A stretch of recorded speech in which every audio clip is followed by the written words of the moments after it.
সন্তানক কেতিয়া অকলে বাহিৰলৈ যাবলৈ দিয়া উচিত পিতৃ মাতৃয়ে জনা উচিত এই কথা বয়স বাঢ়ি অহাৰ লগে লগে যিকোনো সন্তানেই এই পৃথিৱীত নানানটা সমস্যাৰ সন্মুখীন হয় বাহিৰৰ জগতখন কিমান যে জটিল সেই কথা জনাৰ উপায় নাথাকে তেওঁলোকৰ বাবে যাকে বিশ্বাস কৰিব সিয়েই কেতিয়াবা জটিলতাৰ সৃষ্টি কৰিব পাৰে ল'ৰা বা ছোৱালী বুলি কোনো কথা নাই সন্তানক কিছুমান কথাত সৰুৰে পৰাই সাৱধানতা অৱলম্বন কৰিবলৈ শিকাব লাগিব বুজি পোৱা বয়সৰ পৰাই কথাবোৰ বুজাব লাগিব প্ৰশ্নটো হ'ল কিমান বয়সৰ পৰা সন্তানক অকলে বাহিৰলৈ যাবলৈ অনুমতি দিব অভিভাৱকে তাৰ বাবে সন্তানৰ মনত স্বাধীনচিতীয়া সিদ্ধান্ত লোৱাৰ দক্ষতা কিমান বয়সত আৰম্ভ হয় তাক জানি ল'ব লাগিব আপুনি যদি অভিভাৱক আপোনাকে কৈছো শুনক প্ৰায় 8 পৰা 10 বছৰ বয়সৰ পৰা শিশুৱে স্বাধীনতাৰ মৌলিক অনুভূতি নিজৰ মনত গঢ়ি তুলিবলৈ আৰম্ভ কৰে কিন্তু বিপদৰ ফলপ্ৰসূ মূল্যায়ন কৰাৰ ক্ষমতাৰ অভাৱ হ'ব পাৰে মানে 8 পৰা 10 বছৰ বয়সত স্বাধীনচিতীয়া মনোভাৱ গঢ়ি উঠিলেও কোত কেনেকৈ ৰিস্ক আছে সেইটো বুজি পোৱাৰ সামৰ্থ্য বহুতৰে গঢ় লৈ নুঠে 11 পৰা 13 বছৰ বয়সলৈকে বহু শিশুৱে অকলে চিনাকি পৰিৱেশত যাত্ৰা কৰিব পাৰে মানে যেনে খুচকাৰি স্কুললৈ যোৱা বা ওচৰৰ বন্ধু বান্ধৱীক লগ কৰা বিশেষকৈ নিৰাপদ য'ত এলেকা মানে চুবুৰীটোত বা চুবুৰীটোৰ নিৰ্বাচিত 2-1 বাহিৰে সকলো ঠাইতে অকলে যোৱাৰ অনুমতি দিয়াটো উচিত নহয় কোনো স্কুলৰ বন্ধু বা বান্ধৱীৰ ঘৰলৈ যাব পাৰে তাকো ঘৰৰ জ্যেষ্ঠ সদস্যই জনাকৈ অৰ্থাৎ কলৈ গৈছে কাক লগ কৰিবলৈ গৈছে সেইটো অভিভাৱকে জানিব লাগিব 14 বছৰৰ পৰা কিশোৰ-কিশোৰীসকলৰ সিদ্ধান্ত লোৱাৰ দক্ষতা উন্নত হয় তেওঁলোকে অধিক জটিল দায়িত্বসমূহ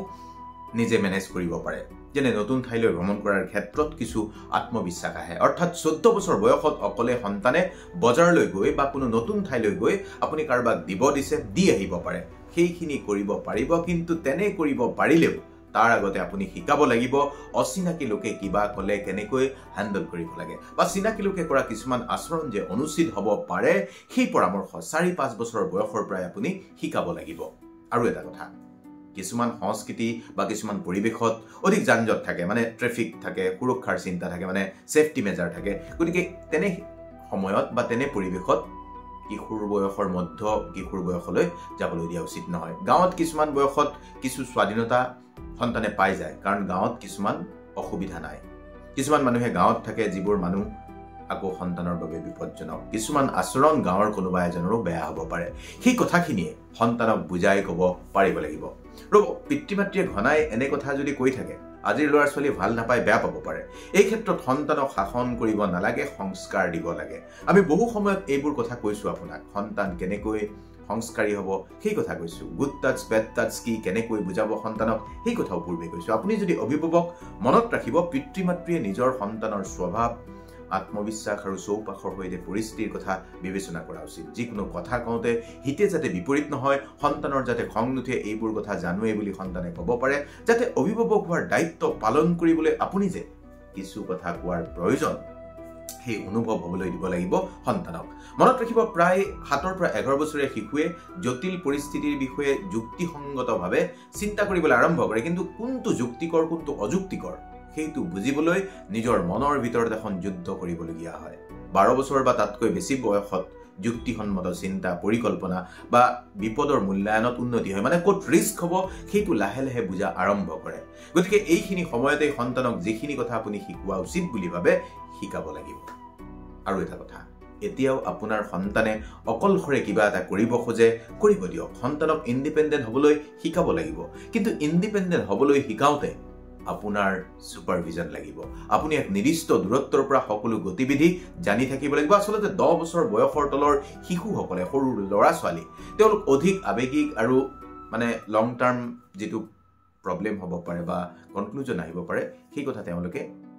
বিশ্লেষণ কৰিব নোৱাৰে গৱেষণাৰ পৰা দেখা গৈছে যেতিয়া 12 বছৰৰ তলৰ শিশুৱে প্ৰায় বিপদক তুচ্ছ জ্ঞান কৰে মানে যানজটৰ বিপদ অচিনাকি মানুহৰ সৈতে মত বিনিময়ত যে বিপদ হ'ব পাৰে তাক উলাই কৰিব খোজে বয়সটো তেনেকুৱা সকলোকে ভাল দেখে কিশোৰ-কিশোৰীসকলৰ যিসকলৰ বয়স 13 পৰা 17 বছৰ বয়সৰ ভিতৰত তেওঁলোকৰ মাজত বিপদৰ সজাগতা বৃদ্ধি পায় যদিও সমনীয়াৰ প্ৰভাৱ পিয়াৰ প্ৰেছাৰ অনুকূল আবেগিক পৰিৱেশ নিয়ন্ত্ৰণৰ ক্ষেত্ৰত কেতিয়াবা বিপদত পৰি যায় যদি কথাবোৰ বুজি পাইছে সন্তানক বুজাও যদি বুজা নাই ভালকৈ সময় লওক কথা পাতক মনত ৰাখিব সকলো কথা মুকলিকৈ কথাৰ পৰিৱেশ আপুনি সন্তানক সৰুৰে পৰাই দিব বুজন হোৱাৰ পৰা প্ৰথম কথাটো যাতে আপোনাকে কয় সেই কথাখিনি আপুনি জানি লোৱাটো ভাল সন্তানক আপুনি স্বাধীনতা দিব লাগিবই কিন্তু লাহে লাহে ক্ৰমান্বয়ে সন্তানক স্বাধীনতাৰ অভ্যাস কৰিবলৈ দিয়াৰ ওপৰত আপুনি গুৰুত্ব আৰোপ কৰিব লাগিব। ইয়াৰ ফলত কি হ'ব? আত্মবিশ্বাস বাঢ়িব, সমস্যা সমাধানৰ বাবে যিটো কোৱালিটি দৰকাৰ সেইটো বাঢ়িব। অতিমাত্ৰা আগুৰি ৰাখিলেও সন্তানৰ এই দক্ষতাসমূহৰ বিকাশত দেৰি হ'ব পাৰে। আচলতে প্ৰত্যাহ্বানৰ সৈতে, চেলেঞ্জৰ সৈতে ক্ৰমান্বয়ে সংস্পৰ্শলৈ অহাটোৱে শিশুসকলক দায়িত্ব শিকিবলৈ সহায় কৰে। শিশুৱে পৰিৱেশ আৰু অভিভাৱকৰ নিৰ্দেশনা অনুসৰি অকলে ওলাই যোৱাত প্ৰস্তুতি ভিন্ন হয়। সন্তানক বিপদ চিনাক্ত কৰা, সহায় বিচৰা, জৰুৰীকালীন অৱস্থাত কি কৰা উচিত সেই জটিল দক্ষতা আপুনি শিকাব লাগিব। আনকি ডাঙৰ ল'ৰা ছোৱালীও অকলে বাহিৰত থকাৰ সময়ত যোগাযোগ যে বজাই ৰাখিব লাগে, ক'ত আছে, কেনেকৈ আছে, সেই কথা জনাব লাগে যাতে সুৰক্ষা নিশ্চিত হয়। ইমানখিনি কথা শুনাৰ পিছতো কম 14-15 বছৰ বয়সৰ পৰা ঘৰৰ বাহিৰ ওলাব পাৰে যদিও যোগাযোগ কিন্তু লাগিব। এক মনিটৰিং ব্যৱস্থা থাকিব লাগিব, মানে এক ট্ৰেন্সপাৰেঞ্চি থাকিব লাগিব। কাৰ লগত গৈছে, কলৈ গৈছে, কি কামত গৈছে, কিমান সময় লাগিব, সকলো কথা অভিভাৱকক জনোৱাটো যে জৰুৰী সেইটো বুজাব লাগিব। সন্তানৰ এই ঘৰত জনোৱা অভ্যাস কৰিবলৈ হ'লে পিতৃ মাতৃয়ে নিজেই সৰুৰে পৰা বাহিৰলৈ যাওঁতে ক'ত গৈছে, কিয় গৈছে, কিমান সময়ত ঘূৰি আহিব সেই কথা শুনাকৈ কোৱাৰ অভ্যাস কৰক। সন্তানে যিহেতু বেছিখিনি পিতৃ মাতৃ আৰু ঘৰখনৰ পৰাই পৰ্যবেক্ষণ কৰি শিকে, এই অভ্যাসো ঘৰতেই নিজে কৰিলে সন্তানে আপুনি শিকি যাব। বুজি পাইছে নহয়? আজি বহুতেই বেয়া পাব পাৰে যিয়ে আমাৰ এই ভিডিঅ' চাই, কণ কণ ল'ৰা ছোৱালী, তেওঁলোককো কৈছোঁ যে দক্ষতা লাহে লাহে বিকাশ হয়, ৰিজনিং লাহে লাহে বিকাশ হয়, কোনবোৰ ফেক্টৰ ৰিস্ক ফেক্টৰ সেইবোৰ জনাৰ পৰিৱেশ লাহে লাহে তৈয়াৰ হয়। গতিকে হকাবধা বুলিয়ে নহয়, অনুশাসন বুলিয়ে নহয়, সন্তানে কিছু কথাত অভিভাৱকৰ সৈতে ইচ্ছা নাথাকিলেও সহযোগ কৰিব লাগিব। আৰু এই পৃথিৱীত ল'ৰা ছোৱালীক পিতৃ মাতৃয়ে যে আটাইতকৈ বেছি ভাল পায় সেই কথাটো মনত বুজি থ'ব লাগিব। কাৰণ তেওঁলোকেও, মানে তোমালোকেও যিসকলে আজি কম বয়সীয়া এই ভিডিঅ' চাই আছা, তোমালোকৰ বাবেও এক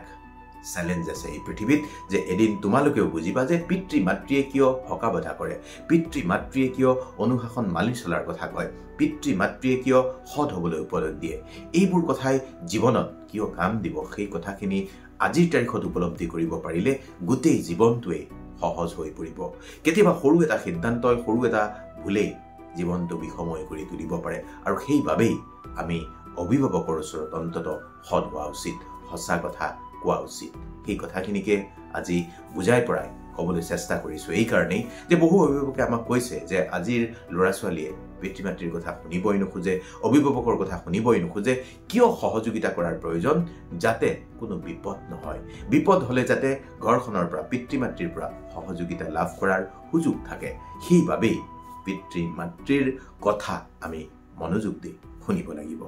বাকী সকলো ভালে থাকিব, সকলোৰে ভাল হওক।